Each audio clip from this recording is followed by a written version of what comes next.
Today, let's look at animation cells. These are pieces of plastic acetate. They come with a tissue behind them. And you see the real thin tissue there. And they are just clear pieces of plastic.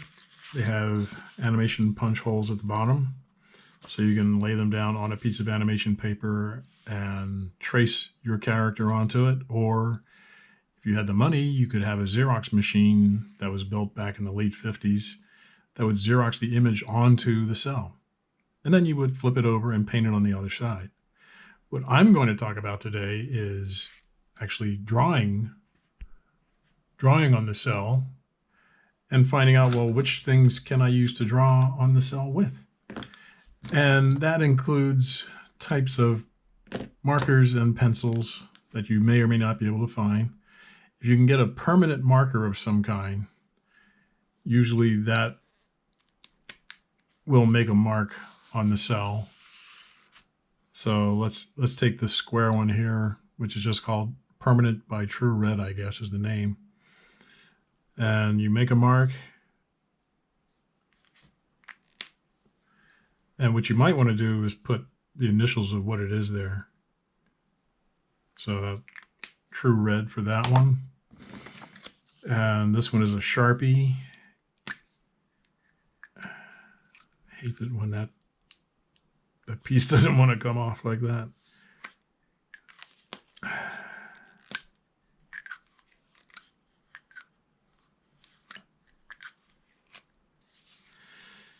And put your mark there. Well, this one might be drying out, right?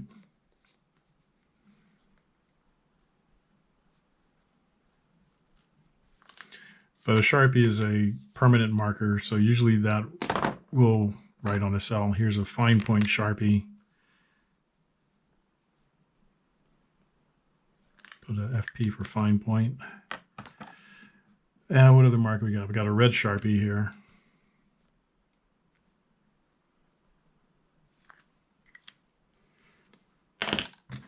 Now a cheap Bic pen, will that give us a mark on the cell? Somewhat, yeah. It's rolling right on there. Bic pen. And now let's move on to pencils. This is a Aquabel. Stabilo makes this. I don't know if they still do or not, but this one says it writes on paper, glass, plastic, and metal.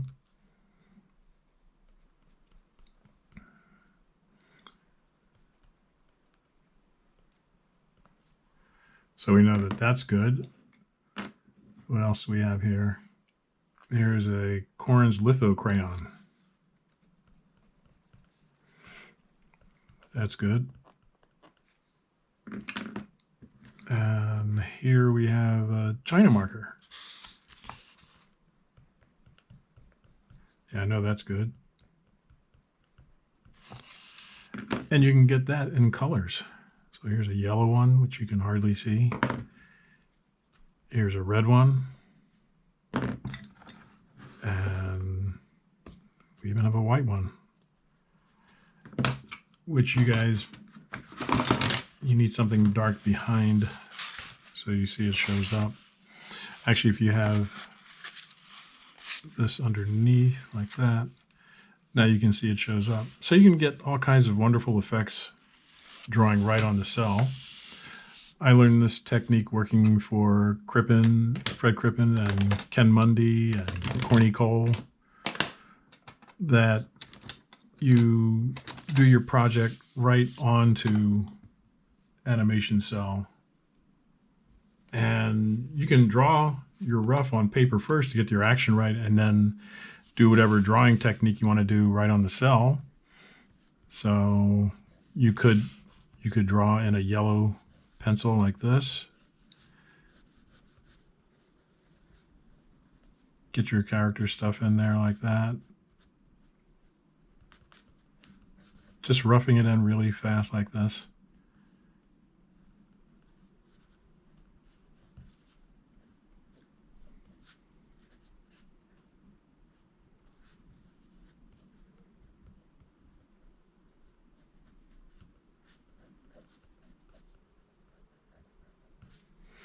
And then you can go over it with a darker color.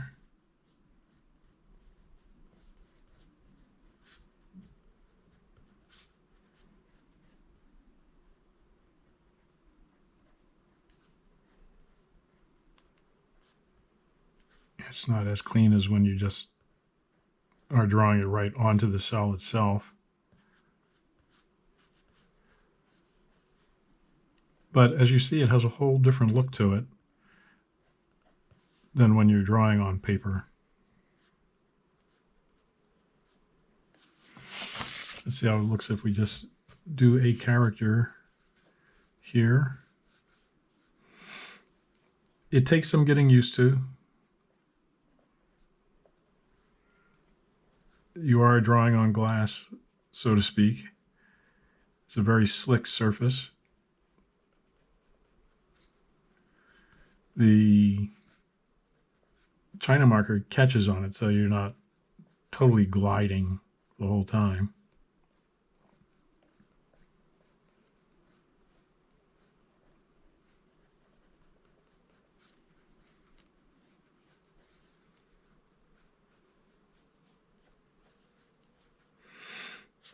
Let's get some ears up here like this, down.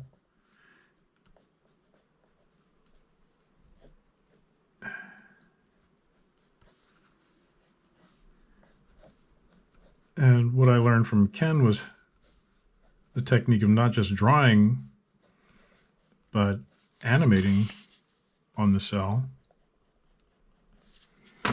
So you have that, and you could actually add some red for the tongue if you want it. And you can get these pens in different colors. Corny Cole would just do his animation sometimes directly on the cell.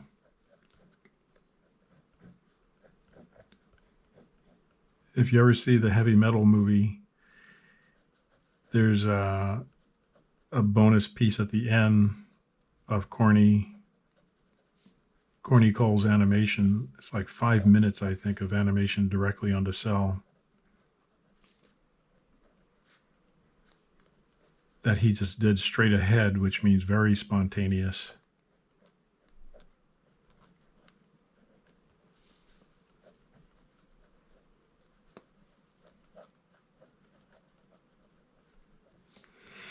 And once you get going and get the feel of it, it's so different than when you're just drawing on paper.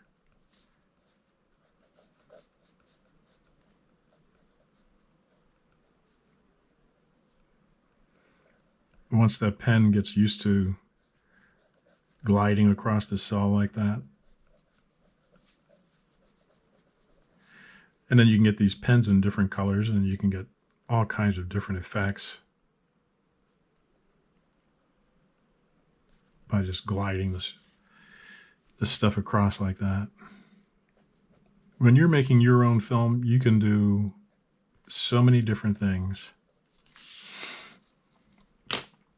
Let's see if we wanted to draw with a Stabilo pencil here. And you can just sketch in lightly like that. Get all of your lines in.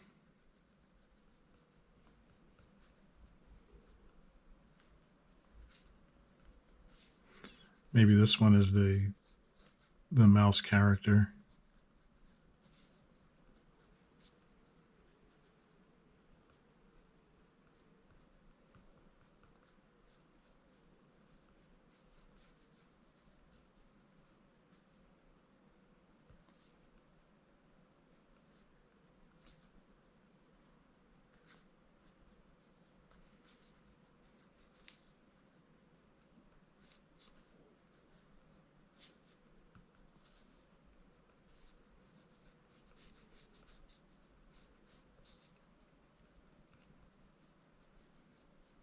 His lower lip down there, and maybe attach his neck here. You press down harder, you get a harder line there, a darker line.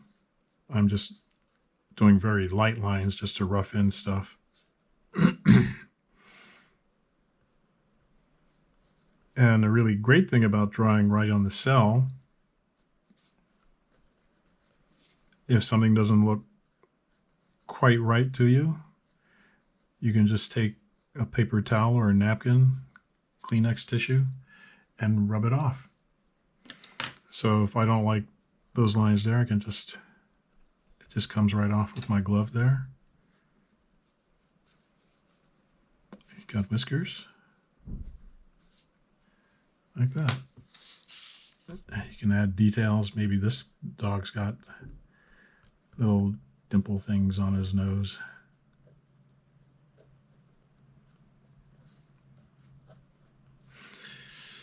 So whatever you put on the cell can basically just come right off if you feel like you've made a mistake or something. Let's see, here's the litho crayon. How's that look on there? The litho crayon has a bit more drag to it, it seems, than the China marker.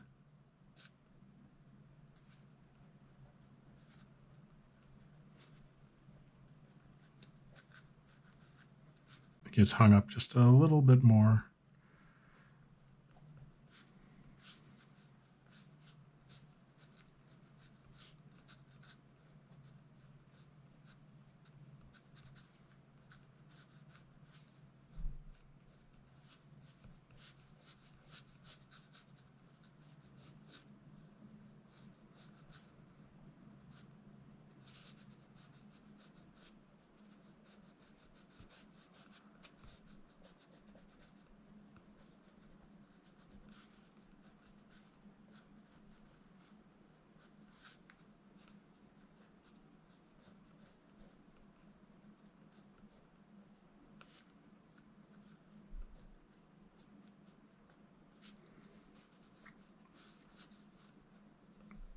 Add whiskers to the side of his head. There you go.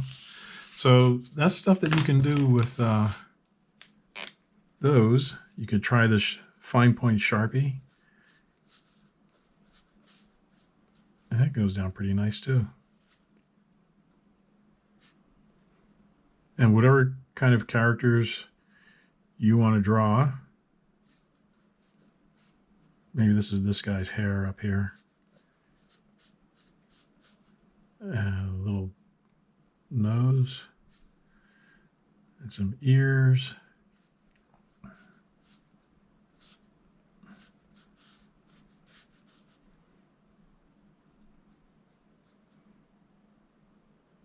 And we have a little precocious kid.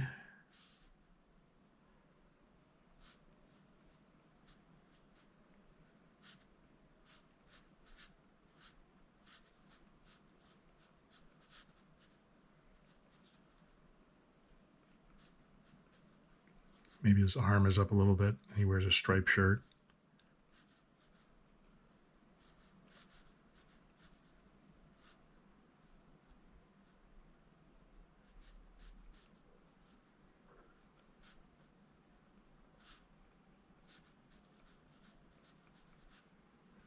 So anyway, like I said, it's just another technique that you can try out. And you can test your other pencils and pens and see if any of them will write on a cell, like this one, this calligraphy pen. See if it'll make a mark. But when you see it ball up like that, that means that it's not going to be too permanent. So it's not the right pen for this exercise. How about one of these Tombos? These are water-based, so you know they won't stick. How about this pencil? A Derwent Rexel Cumberland. Can't even see it.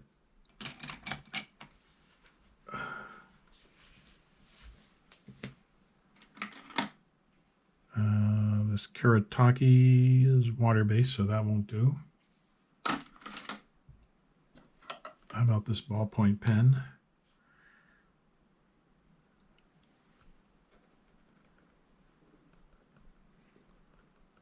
It makes the mark, but will it stay?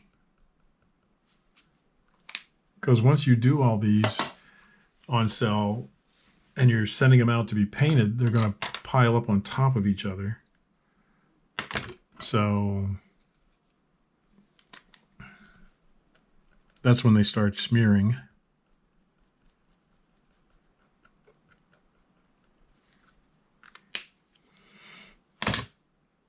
A lot of stuff will just write on the cell, but is going to have some kind of permanence to it. That's the question. When you see it start to bead up, that's when you know that it'll just rub right off, smear. So that's not the thing for you. Something like this, once it dries, it usually doesn't smear too much. The Bic pen, oh, it's not too bad. And then the grease pencils, they don't actually smear, but like I said, if you rub them, they'll start to smear if you rub them really hard. Here's another one. Pigment marker. This one theoretically is permanent. It looks pretty good. It's not beating up. So just look through